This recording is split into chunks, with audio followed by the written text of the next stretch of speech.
السلام علیکم ورحمۃ اللہ وبرکاتہ نحمده ونصلی علی رسولہ الکریم اما بعد۔ آج کا سبق سن لیجئے۔ آج کے سبق کی سرخی ہے ہم جنسی کی لعنت۔ اب تھوڑا سا حدیث سن لیجئے۔ آج کا بے حیا معاشرہ شرم اور حیا سے خالی ہو کر انسان ہونے کے باوجود اپنے آپ کو رذیل جانوروں کے صف میں کھڑا کر چکا ہے۔ ہم جنسی یعنی مردوں کا مردوں سے اور عورتوں کا عورتوں سے خواہشات پوری کرنے کا عمل وہ منحوس اور بدترین جرم ہے جس کا دنیا میں سب سے پہلے قوم لوط نے ارتکاب کیا۔ مرد مرد سے خواہش پوری کرے، عورت عورت سے خواہش پوری کرے۔ اللہ معاف فرمائے، میں سان فرانسسکو گیا تھا تو وہاں پر پورا محلہ دیکھا۔ انہوں نے مجھے دکھایا، میں نے کہا بھائی یہاں کیوں لائے تم؟ بولے یہاں پر مردوں کے مردوں سے شادیاں ہوتی ہے۔ قریب میں دوسرا محلہ تھا کہ یہاں عورتوں کی عورتوں شادیاں ہوتی ہے۔ ارے میں نے کہا یہاں یہ کوئی جگہ ہے لانے کی؟ بولے دعا کرانے کے لیے لائے ہیں۔ میں نے کہا مسجد میں بیٹھ کے دعا کرا لیں گے، چلو اپنی۔ تو یہ یعنی بہت برا عمل ہے جو اس وقت دنیا میں چل رہا ہے۔ سب سے پہلے قوم لوط نے ارتکاب کیا، جس کی وجہ سے اس قوم کو دنیا ہی میں ایسا بھیانک عذاب دیا گیا جس کی نظیر دنیا کی تاریخ میں نہیں ملتی۔ ان کی بستیوں کو الٹ کر انہیں پتھروں سے سنسار کیا گیا، اور جس جگہ یہ بستیاں الٹی گئی وہاں بحر مردار کے نام سے یعنی ایسی جھیل بن گئی جس میں اب تک بھی کوئی جاندار چیز زندہ نہیں رہتی۔ جہاں عذاب آیا قوم لوط کو، ایسی جھیل ہے وہاں کہ کوئی زندہ چیز وہاں نہیں رہتی، ایسا عذاب ہے وہاں اب تک۔ اس منحوس عمل کی شریعت میں نہایت سخت مذمت وارد ہوئی ہے۔ ایک حدیث شریف میں حضور صلی اللہ علیہ وسلم نے ارشاد فرمایا، ان بدترین چیزوں میں جن کا مجھے اپنی امت پر سب سے زیادہ خطرہ ہے۔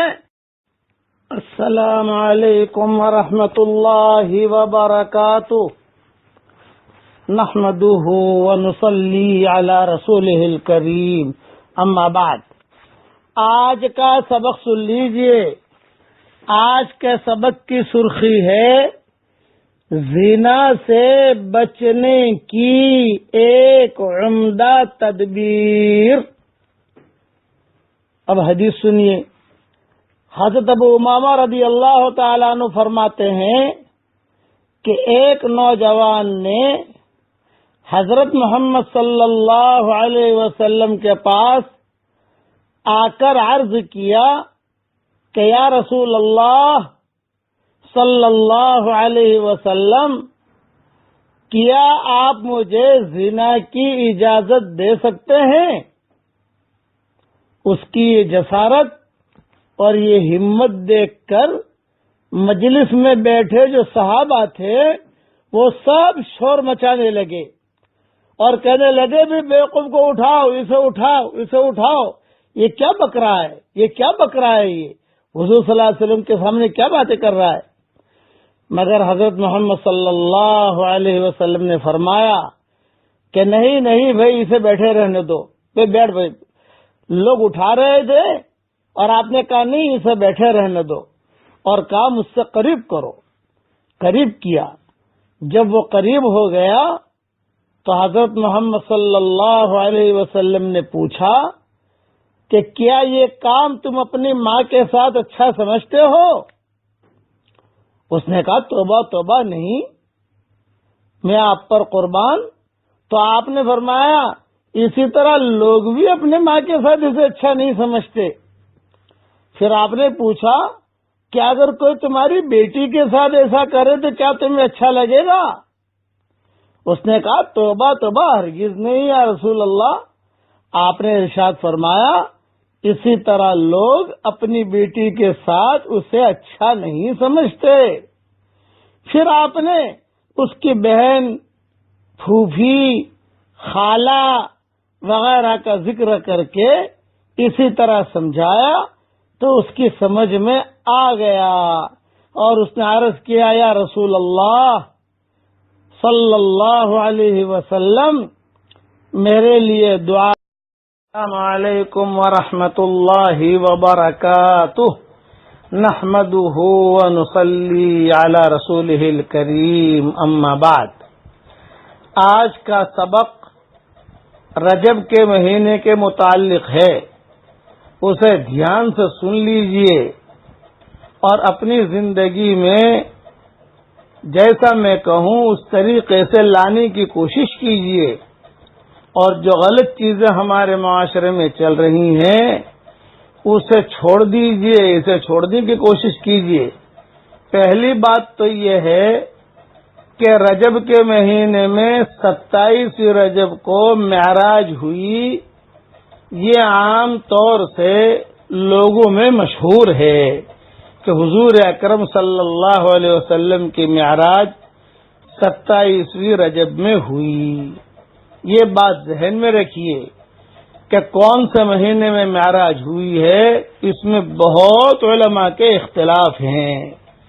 ایک روایت میں یہ بھی ہے کہ ربیع الاول کے مہینے میں معراج ہوئی ہے، دوسرے مہینوں میں بھی آتی ہے حدیثوں میں، اس لیے یہ بات طے شدہ نہیں ہے کہ 27 رجب میں ہی معراج ہوئی ہے، یہ اپنے ذہن میں رکھ لیجیے آپ۔ دوسری بات یہ ہے کہ 27 رجب کا روزہ رکھنا یا رات میں عبادت کرنا یہ کسی حدیث سے بالکل ثابت نہیں ہے، اور حضور اکرم صلی اللہ علیہ وسلم معراج کے بعد کافی سال زندہ رہے، لیکن آپ نے کبھی بھی ان معراج کی راتوں میں یا معراج کے دن میں نہ روزہ رکھا، نہ روزہ رکھنے کی ترغیب دی، نہ جو ہے کسی قسم کی کوئی خصوصیت ہے ان دنوں کی، آپ نے کوئی بیان نہیں کی۔ پھر حضور کے ان دنیا سے پردہ فرمانے کے بعد 100 سال تک صحابہ زندہ رہے تقریباً، کسی صحابی نے بھی 27 رجب میں نہ روزہ رکھا ہے نہ عبادت کی ہے رات کو۔ ہاں آپ عبادت کریں کوئی بات نہیں، لیکن عام دنوں کی طرح، اس کی کوئی خاص فضیلت نہیں ہے۔ روزہ رکھیں لیکن عام دنوں کی طرح، یہ نہیں کہ جیسے 15ویں شعبان میں شب قدر کی جیسے اہمیت ہے اس طریقے سے 27 رجب کی رات کی بھی کوئی اہمیت ہے نہیں، اور نہ اس دن میں صحابہ نے اور محدث۔ السلام علیکم ورحمۃ اللہ وبرکاتہ، نحمده ونصلی علی رسولہ الکریم، اما بعد۔ آج کا سبق سن لیجئے۔ آج کے سبق کی سرخی ہے شرم اور حیا کا جنازہ مت نکالیے۔ اب مضمون سن لیجئے۔ آج جو ہر طرف بے حیائی اور عریانیت کا سیلاب آ رہا ہے، اس کے بارے میں حضرت محمد صلی اللہ علیہ وسلم پہلے ہی اپنی امت کو آگاہ فرما چکے ہیں تاکہ امت ان فواحش سے بچنے کی فکر کرے۔ حضرت محمد صلی اللہ علیہ وسلم نے ارشاد فرمایا ہے، قیامت اس وقت تک قائم نہ ہوگی جب تک کہ لوگ جانوروں کی طرح راستوں میں برسر عام جمع کریں گے، اور مرد مردوں سے اور عورتیں عورتوں سے اپنی خواہش پوری کرے گی۔ کتاب الفتن میں یہ موجود ہے صفحہ 390 پر۔ ایک دوسری موقف روایت کا مضمون بھی ہے کہ قیامت ایسے بدترین لوگوں پر قائم ہوگی جو نہ تو اچھی بات کا حکم کرنے والے ہوں گے اور نہ برائی پر روک ٹوک کرنے والے ہوں گے۔ وہ گدھوں کی طرح برسر عام سڑک پر اپنی شہوت کو پوری کریں گے۔ ایک آدمی کسی عورت کا ہاتھ پکڑ کر تنہائی میں لے جائے گا اور اس سے قضائے شہوت کر کے پھر لوگوں کے سامنے لوٹے گا، جبکہ وہ اسے دیکھ کر ہنستے ہوں گے اور یہ انہیں دیکھ کر ہنستا ہوگا، تالیاں ماریں گے، تالیاں لگائیں گے، تالیاں کہ دیکھو یہ کیسا کام کر رہا ہے جانوروں کی طرح. یعنی یہ بھی کتاب الفتن صفحہ 395 پر موجود ہے. یعنی شرم اور حیا کا بالکل جنازہ نکل جائے گا. زناکاری موجب عار نہ رہے گی، کوئی شرم نہیں. زناکاری کوئی شرم نہیں، یہ تو پیار ہے، یہ تو پیار ہے، تو اپنی خواہش پوری کر رہے ہیں. اس معاملے میں انسان اور جانوروں میں تمیز ختم ہو جائے گی. آج یہ نبوی پیشن گوئیاں. السلام علیکم ورحمۃ اللہ وبرکاتہ. نحمده ونصلی علی رسولہ الکریم، اما بعد. آج کا سبق سن لیجئے. آج کے سبق کی سرخی ہے اللہ ہم سے محبت کرتے ہیں، اس کی کیا علامت ہے. اب جو ہے تھوڑی سی تفصیل سن لیجئے. عام طور سے مردوں اور عورتوں کے ذہن میں یہ ہوتا ہے کہ ہم نماز پڑھتے ہیں، یہ دلیل ہے کہ اللہ ہم سے محبت کرتا ہے. ٹھیک ہے، قرآن پڑھتے ہیں، یہ دلیل ہے کہ اللہ ہم سے محبت کرتا ہے. چلو یہ بھی ٹھیک ہے. روزہ رکھتے ہیں، یہ دلیل ہے کہ اللہ ہم سے محبت کرتا ہے. بھئی یہ بھی ٹھیک ہے، لیکن اس میں ایک شرط بھی ہے. صرف نماز پڑھنا یہ دلیل نہیں ہے کہ اللہ محبت کرتا ہے. نماز شوق سے پڑھی جائے، قرآن شریف کی تلاوت شوق سے کی جائے، لذت آ رہا ہو، ہمیں مزہ آ رہا ہو، سبق سننے میں مزہ آ رہا ہو، روا روی نہیں، سبق دینے میں مزہ آ رہا ہو.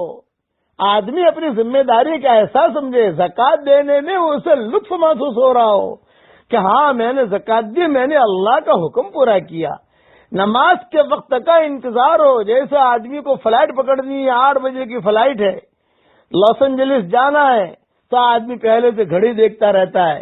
بھئی 8 بجے ٹیک آف ہے، اتنے بجے مجھے ایئرپورٹ پہنچنا چاہیے، کار کا انتظام کرتا ہے، تیاری کرتا ہے. کیوں کہ اس کو سفر ہے، تو ایک ذمہ داری ہے. اسی طریقے سے نماز کے وقت کا بھی آدمی انتظار کرے. ہمارے والد صاحب رحمۃ اللہ علیہ کو میں نے دیکھا، وہ کہتے تھے کہ تہجد کے وقت کا میں انتظار کرتا تھا کہ 3:30 بجے جو ہے صبح صادق ہو رہی ہے یا 4:30 بجے ہو رہی ہے، تو 2 بجے سے میں انتظار میں لگ جاتا تھا کہ کب وقت ہوگا، کب وقت ہوگا، اور کب میں اٹھوں، کب میں وضو کروں. شوق کے ساتھ ہر دین کے کام میں اگر شوق ہے تو سمجھ لیجئے کہ اللہ آپ سے اور ہم سے محبت کر رہا ہے. اور دین کے کام میں شوق نہیں، روا روی، لوگ مسجد میں جا رہے ہیں ہم بھی آ گئے، لوگ قرآن پڑھ رہے ہیں ہم نے پڑھ لیا، لوگ جماعت میں جا رہے ہیں ہم بھی چلے گئے، لوگ جو ہے روزہ رکھ رہے ہیں ہم بھی رکھ لیا. نہیں، شوق ہونا چاہیے. یہ فقہاء نے اور علماء نے لکھا ہے. یہ پوائنٹ ذہن میں رکھنا. دعا مانگنے میں لذت محسوس ہو رہی ہو. ہاں، جیسے بیوی، جوان بیوی ہے، خوبصورت بیوی ہے، وہ گئی ہوئی ہے کسی جگہ، اب اس کا آنے کا کیسے شوق ہوتا ہے. بھائی کبھی تو جو فلاں تاریخ میں آ رہی ہے، بھی آج کون سی تاریخ ہے، اگر ہاں ابھی 15 دن باقی ہے. بھئی آج کون سی تاریخ ہے، ابھی جو ہے 1 ہفتہ باقی ہے. بھئی آج کون سی تاریخ ہے، ابھی 2 دن باقی. شوق ہے، بیوی کے آنے کا شوق ہے، کیونکہ محبت ہے اس سے. اسی طریقے سے نماز پڑھنے کا شوق ہو، رغبت ہو. صحابہ کو یعنی اس میں ترغیب دینے کی ضرورت نہ پڑے، یاد رکھنا. نماز میں ترغیب نہیں دی جاتی، رغبت ہونی چاہیے، رغبت، اندر کی رغبت. مسلمان ہوں. السلام علیکم ورحمۃ اللہ وبرکاتہ. نحمده ونصلی علی رسولہ الکریم، اما بعد. آج کا سبق سن لیجئے. آج کے سبق کی سرخی ہے دعا قبول کرانے کا نبوی نسخہ. اب حدیث سنیے.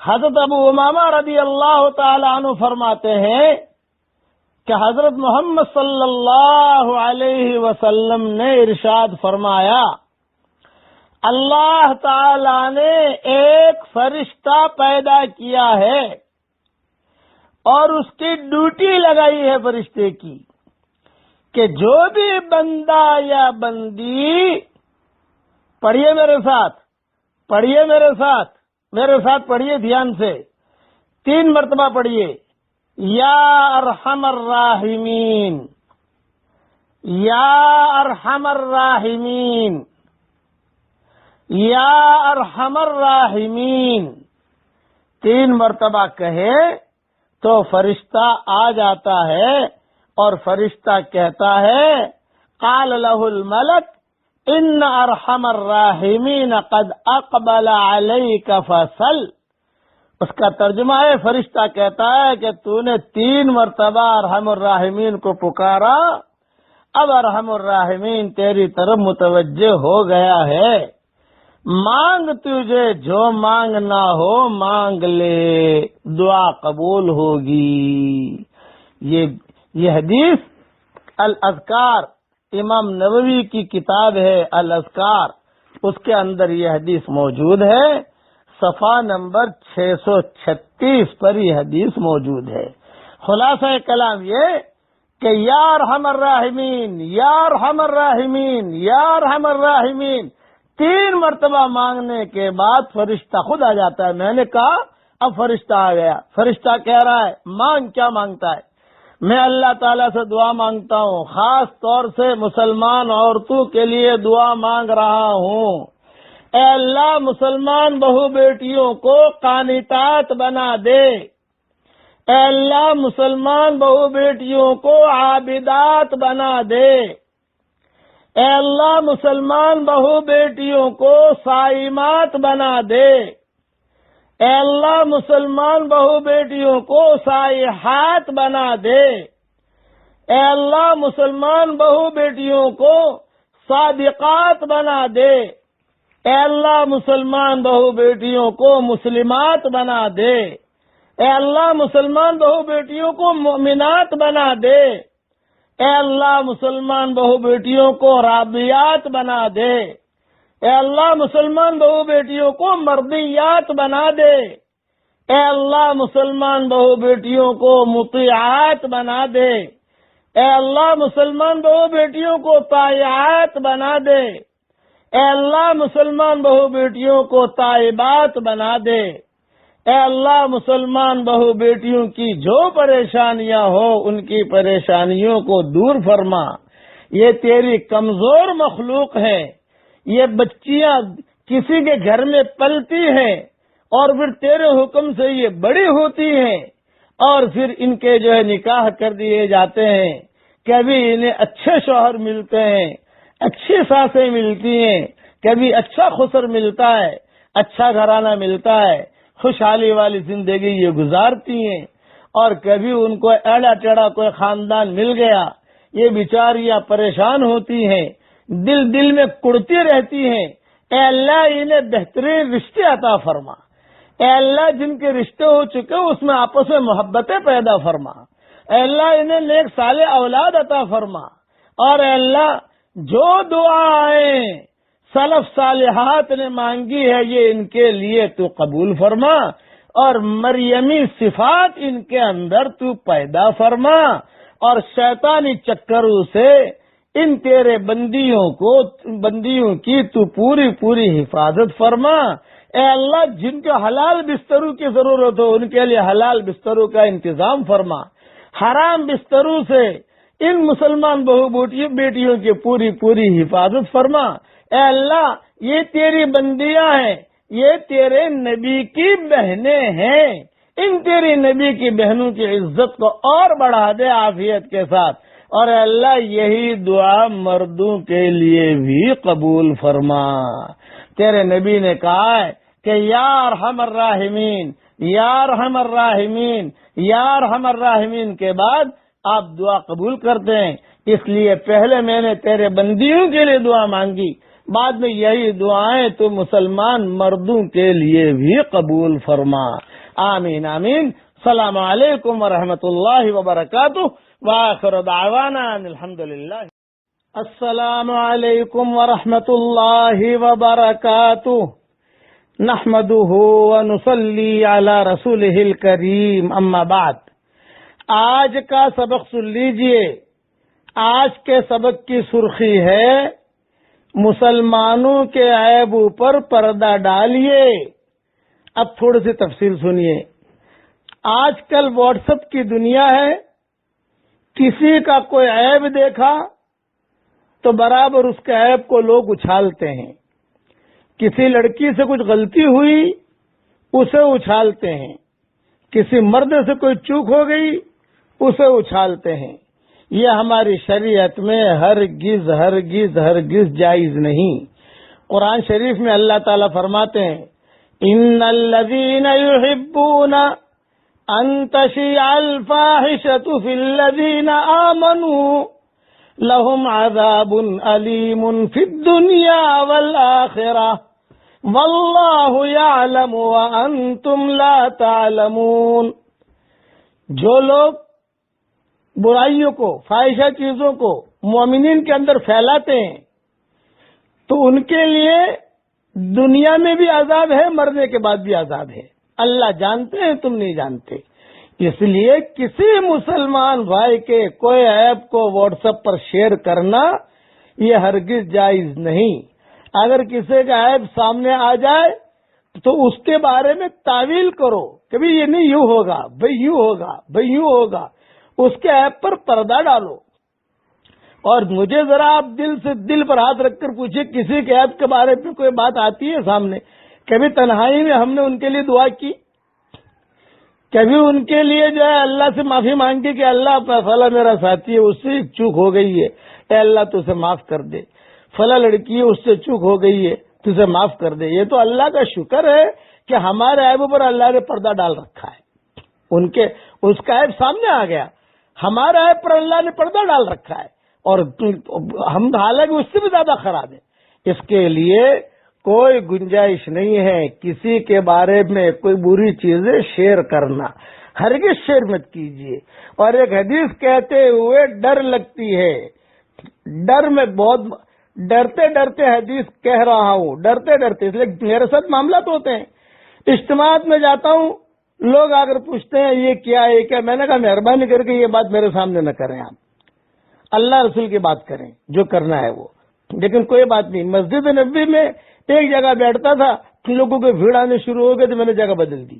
دوسری جگہ بیٹھتا تھا، لوگوں کو پتا چلا کہ یہاں بیٹھتا ہے یہ فقیر، تو وہاں لوگوں نے بھیڑ لگانی شروع کر دی. میں نے وہ جگہ بدل دی. پھر میں نے جو ہے لوگوں کو کہا، میں نے کہا بھائی ایسی جگہ بتاؤ کہ لوگ پہنچ نہ سکے. تب اللہ جزائے خیر دے، بعض لوگوں نے ایسی جگہ بتائی کہ مولانا یہاں بیٹھو، یہاں کوئی آئے گا نہیں. الحمدللہ میں نے جو ہے وہاں بیٹھنا شروع کیا تو وہاں امن ہے، ابھی کسی کو پتا چلا نہیں ہے. اس لیے ایک حدیث سن لیجئے، ڈرتے ڈرتے کہہ رہا ہوں، کسی لڑکی سے کوئی چوک ہو گئی، کسی مرد سے کوئی گناہ ہو گیا اور اس نے اللہ تعالی سے چپکے چپکے معافی مانگ لی، اللہ کا اور اس کا معاملہ کلیئر ہو گیا، لیکن لوگوں نے اسے نہیں بخشا، لوگ اس کی بات کو پھیلاتے رہے، تو حضور صلی اللہ علیہ وسلم فرماتے ہیں جب تک اس گناہ میں یہ بات پھیلانے والے مبتلا نہیں ہوں گے تب تک انہیں موت نہیں آئے گی. اب بتاؤ، اب آپ کہو گے حدیث کہاں ہے؟ نہیں، یہ حدیثوں کی کتابیں بھری ہوئی حدیث ہیں.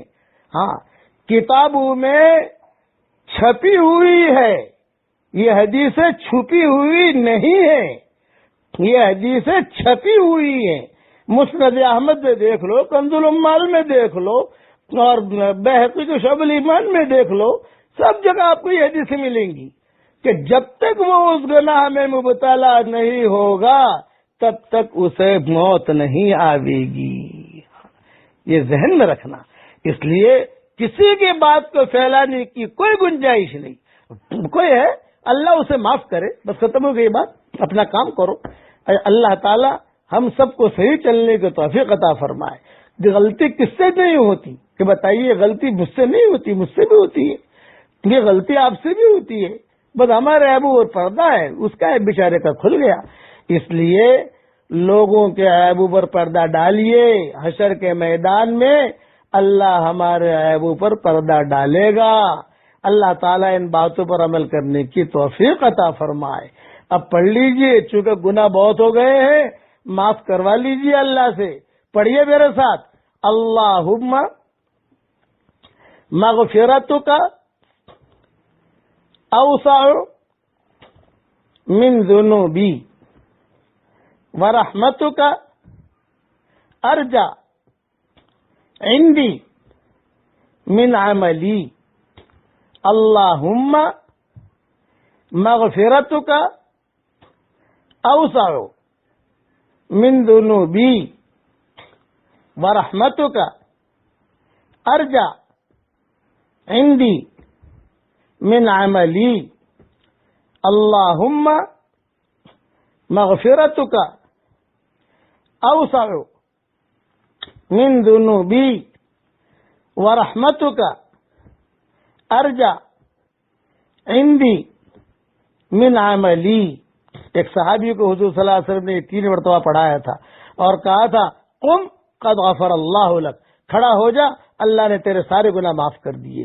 امید ہے کہ ہمارے بھی گناہ معاف ہو جائے، لیکن بھائی بچنے کی کوشش کرو، بھائی بچنے کی کوشش کرو، اللہ کے وہاں جواب دینا ہوگا۔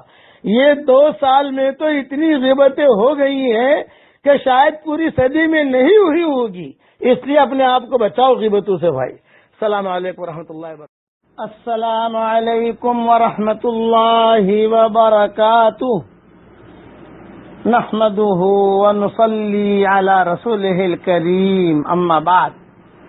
آج کا سبق سن لیجئے۔ آج کے سبق کی سرخی ہے حشر کے میدان میں ہم اللہ تعالی کو دیکھیں گے۔ اب حدیث سنیے۔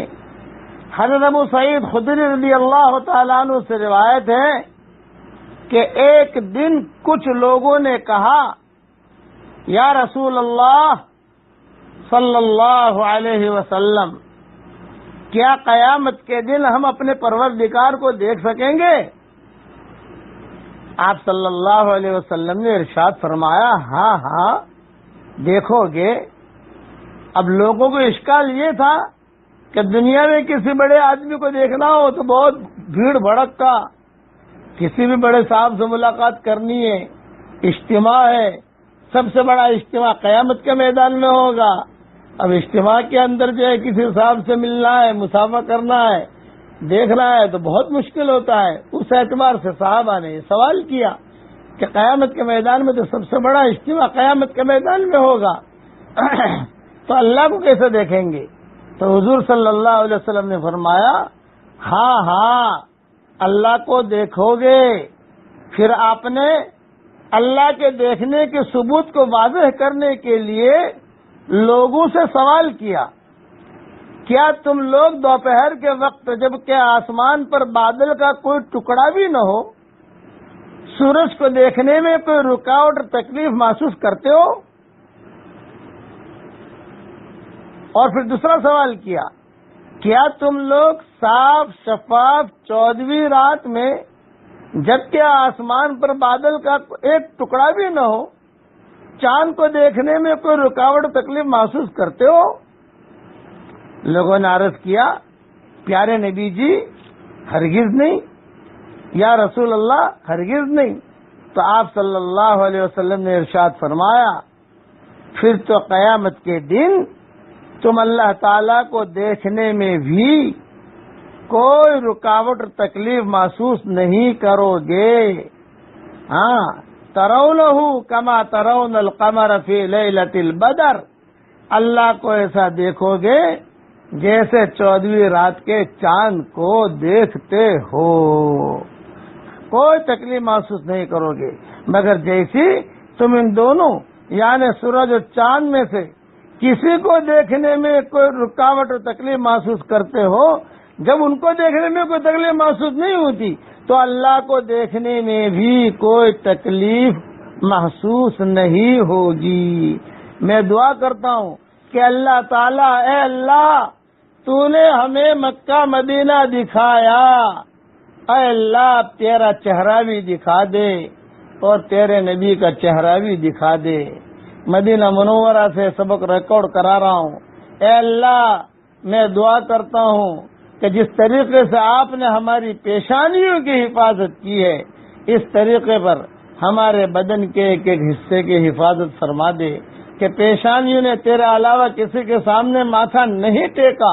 اے اللہ، اس طریقے پر ہمارے بدن کے ایک ایک حصے کی بھی حفاظت فرما دے۔ اچھا، اب پڑھ لیجئے میرے ساتھ۔ ربنا آتنا من لدنک رحمہ وہیئ لنا من امرنا رشدا۔ خاص طور سے نوجوان لڑکے لڑکیوں کو یہ دعا مانگنی چاہیے۔ یہ اہل کہف کی دعا ہے، یہ مانگنی چاہیے۔ علماء نے لکھا ہے یہ دعا جو مانگتا رہے گا یا مانگتی رہے گی، اللہ اس کو سیدھے راستے پر چلنے کی توفیق دے گا۔ آپ کے بچے نوجوان لڑکے لڑکیاں اگر نافرمانے، ان کو یہ دعا لکھ کے دے دو، بیٹا یہ پڑھتے رہو تم، اللہ ان کو سیدھے راستے پہ ڈال دے گا۔ جوان بھی پڑھے، بوڑھے بھی پڑھے، مرد بھی پڑھے، عورتیں بھی پڑھے۔ اور وہ حدیث جو میں نے بیان کی اللہ تعالیٰ کو دیکھنے کے سلسلے میں، یہ حدیث میری کتاب منتخب ابواب حدیث نمبر 1626 میں ہے، جلد نمبر 2 صفحہ نمبر 241 پر موجود ہے، اور اوپر کا حوالہ ہے بخاری اور مسلم میں بھی یہ حدیث موجود ہے۔ اللہ تعالی ہم سب کو اپنا دیدار ہم سب کو نصیب فرمائے، آمین۔ السلام علیکم ورحمۃ اللہ وبرکاتہ، وآخر دعوانا ان الحمدللہ۔ السلام علیکم ورحمۃ اللہ وبرکاتہ، نحمده ونصلی علی رسولہ الکریم، اما بعد۔ آج کا سبق سن لیجئے۔ آج کے سبق کی سرخی ہے حضور صلی اللہ علیہ وسلم کی امت پر شفقت اور مہربانی۔ اب حدیث سنیے۔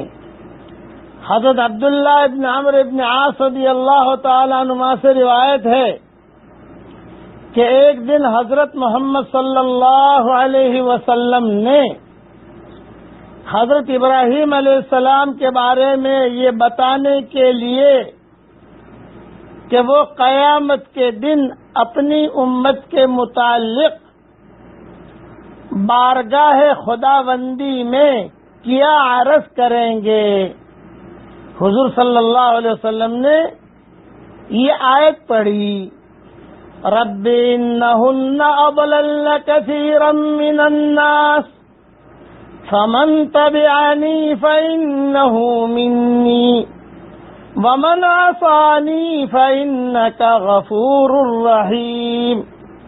ابراہیم علیہ السلام قیامت کے میدان میں یہ کہیں گے اللہ سے کہ میرے پروردگار، یہ بت بہت سے لوگوں کی گمراہی کا سبب بنے ہیں، پس ان لوگوں میں سے جس نے میری اطاعت قبول کی ہے وہ تو میرا امتی ہے، وہ میرا ہے ہی، جو مسلمان ہوا اے اللہ پاک وہ میرا ہے، اور جس نے میری نافرمانی کی ہے تو تو نہایت مہربان اور بڑے رحم والا ہے۔ یہ ابراہیم علیہ السلام کی دعا حضور صلی اللہ علیہ وسلم نے پڑھی سب کے سامنے۔ پھر حضرت عیسیٰ علیہ السلام کا ذکر کیا حضور صلی اللہ علیہ وسلم نے۔ پھر عیسیٰ علیہ السلام نے جو دعا مانگی تھی وہ دعا بھی پڑھی، ان تعذبہم فإنہم عبادک وإن تغفر لہم فإنک انت العزیز الحکیم۔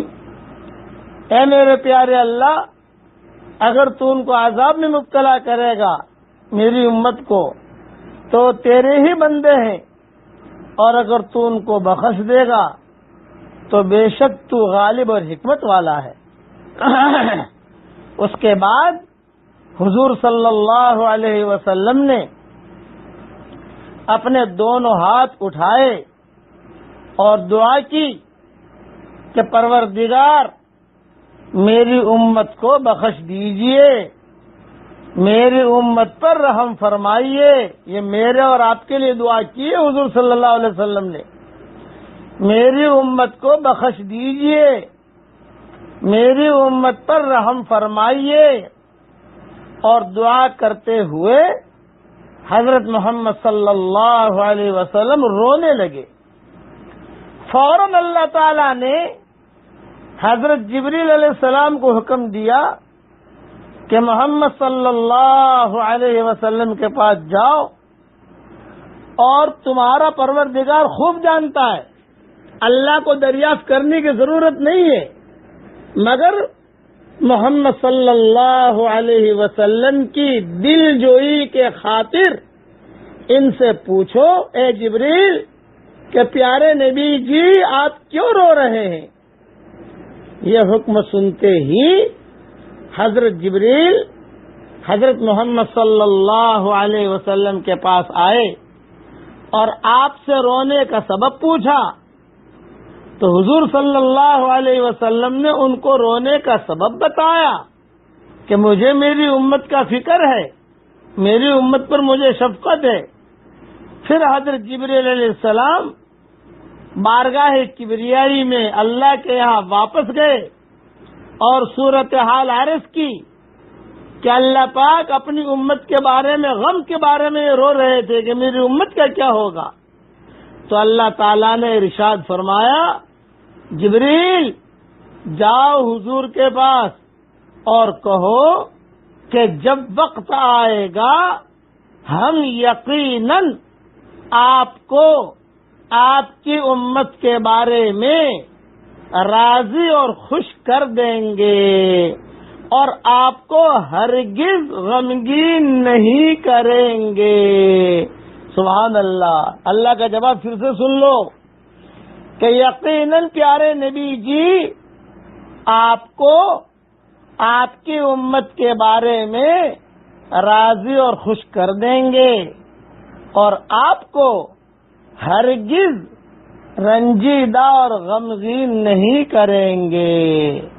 یہ حدیث میری کتاب منتخب ابواب، ایک میں نے کتاب لکھی ہے منتخب ابواب، جس میں صحیح حدیثیں ہیں، اور مسجد نبوی میں بھی، اس کے کتب خانے میں بھی قانونی اعتبار سے داخل ہو گئی ہے۔ یہ کتاب کی ساری حدیثیں 2320 حدیثیں ہیں، صحیح حدیثیں ہیں، اس کا نام ہے منتخب ابواب۔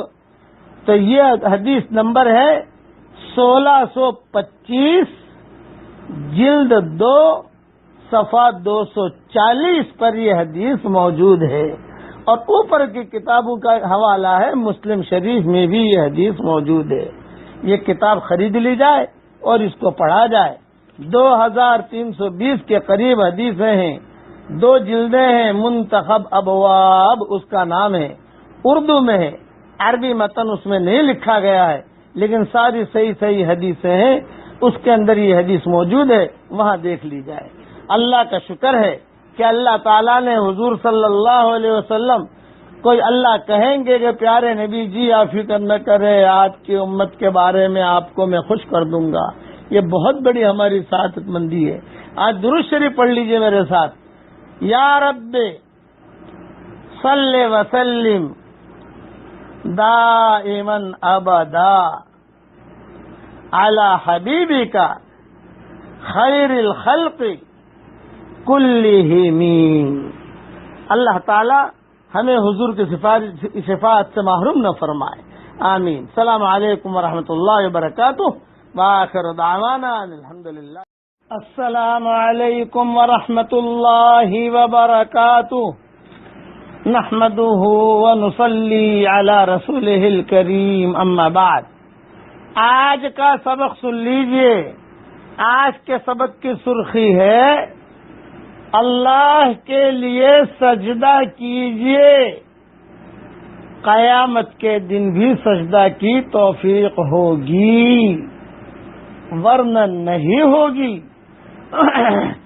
اب حدیث سنیے۔ حضرت محمد صلی اللہ علیہ وسلم نے ارشاد فرمایا، حضرت ابو سعید خدری رضی اللہ تعالیٰ عنہ کی روایت ہے کہ جب قیامت کا دن ہوگا اور تمام مخلوق میدان حشر میں جمع ہوگی، تو ایک اعلان کرنے والا اعلان کرے گا، جو جماعت دنیا میں جس چیز کی عبادت کرتا تھا وہ اسی کے پیچھے چلا جائے، جون سا دھرم تھا وہ اپنے دھرم والوں کے پیچھے چلا جائے۔ چنانچہ جو لوگ اللہ تعالی کے بجائے بتوں کو اور انصاب کو اور دوسری چیزوں کو پوجتے تھے، ان میں سے کوئی ایک بھی باقی نہیں بچے گا اور سب کے سب دوزخ میں گر جائیں گے، یہاں تک کہ اس میدان میں مسلمانوں کے علاوہ اور چاہے اچھے ہوں چاہے برے ہوں کوئی بھی نہیں رہے گا۔ جتنے بھی غلط مذاہب والے ہیں سب جہنم میں ڈال دیے جائیں گے، صرف وہ لوگ رہیں گے جو اللہ تعالی کی عبادت کرتے تھے، خواہ وہ نیک ہو یا برے ہوں۔ تو اللہ تعالی ان سب کے پاس آئے گا اور فرمائے گا، ارے بھائی تم لوگ کیوں کھڑے ہو، کس کا انتظار کر رہے ہو؟ ہر گروہ تو اس کے پیچھے چل دیا جس کی بھی عبادت کرتا تھا، پھر تم یہاں کیوں کھڑے ہو؟ وہ لوگ جواب دیں گے کہ اے ہمارے پروردگار، ہم نے دنیا میں ان لوگوں سے جو دنیا میں غیر اللہ کی عبادت کرتے تھے پوری طرح جدائی اختیار کر رکھی تھی، حالانکہ ہم اپنی دنیاوی ضرورتوں میں ان لوگوں کی مدد اور اعانت کے زیادہ محتاج تھے، اور ہم نے کبھی بھی ان کی صحبت اور ہم نشینی اختیار نہیں کی۔ تو اب جب کہ ہمیں ان کی کوئی ضرورت نہیں تو ان کا ساتھ کیوں دیں؟ ہم تو یہی کھڑے ہیں۔ ابو ہریرہ کی روایت میں یہاں یہ جملہ اور بھی ہے کہ وہ لوگ جو اللہ تعالی کی عبادت کرتے تھے یہ کہیں گے کہ ہم یہاں سے اس وقت تک نہیں جائیں گے جب تک کہ ہمارا پروردگار ہمارے پاس نہیں آئے گا۔ جب ہمارا اللہ ہمارے پاس آئے گا تو ہم اس کو اچھی طرح پہچان لیں گے۔ اب حضرت ابو سعید خدری کی روایت کے یہ الفاظ ہے کہ اللہ تعالیٰ ان سے پوچھے گا، یعنی اللہ تعالیٰ ہم سے پوچھے گا کہ کیا تمہارے اللہ کو پہچاننے کی کوئی علامت ہے تمہارے پاس؟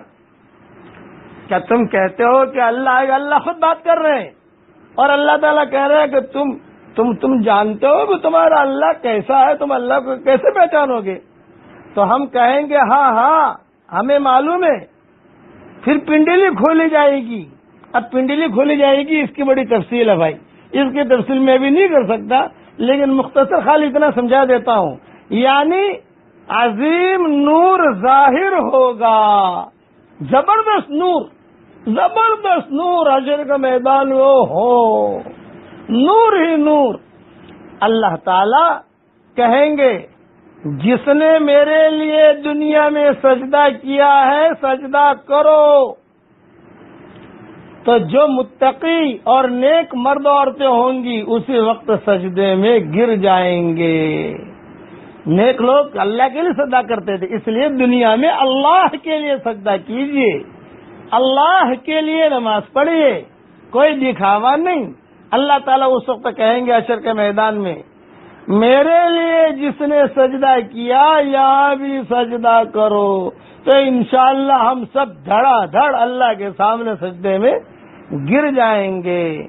اب جو لوگ غافل تھے، ریاکاری کی نماز پڑھتے تھے، ریاکاری کے ان کے اعمال تھے، دکھاوے کے اعمال تھے، جب وہ سجدہ کرنے جائیں گے وہ سجدہ کر ہی نہیں سکیں گے۔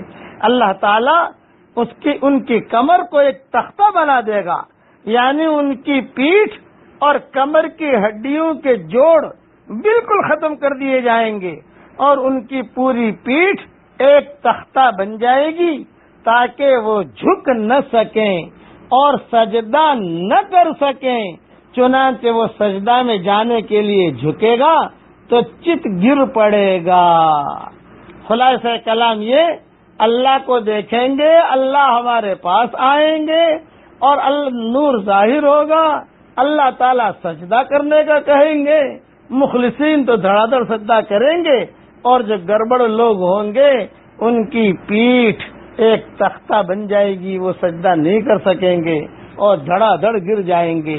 یہ حدیث بھی میری کتاب منتخب ابواب حدیث نمبر 1626 اور جلد 2 صفحہ 241 پر موجود ہے، 241 نہیں 242 پر موجود ہے، اور اوپر کی کتابوں میں بخاری اور مسلم میں یہ حدیث موجود ہے۔ میں دعا کرتا ہوں کہ اللہ حشر کے میدان میں تیرا چہرہ بھی دکھا اور تیرے سامنے سجدہ کرنے کی تو ہمیں توفیق بھی عطا فرما۔ آمین کہو، آمین آمین کہیے، اے اللہ تیرے سامنے سجدہ کرنے کی توفیق عطا فرما۔ اب پڑھ لیجئے میرے ساتھ، سبحان اللہ والحمد للہ ولا الہ الا اللہ واللہ اکبر ولا حول ولا قوت الا باللہ العلی العظیم۔ زبردست جملہ ہے یہ جملہ پڑھتے ہی اللہ تعالیٰ کہتے ہیں میرا بندہ مسلمان ہو گیا، میرا بندہ مسلمان ہو گیا۔ ہاں، اور کھجور کے درخت میں لگ جاتے ہیں۔ باقی رہنے والی نیکیاں ہیں، دھیان سے پڑھ لیجئے۔ اللہ تعالیٰ ہم سب کو دنیا میں بھی اخلاص کے ساتھ سجدہ کرنے کی توفیق دے، اور حشر کے میدان میں بھی اللہ ہم سب کو سجدہ کرنے کی توفیق عطا فرمائے، آمین۔ السلام علیکم ورحمۃ اللہ وبرکاتہ۔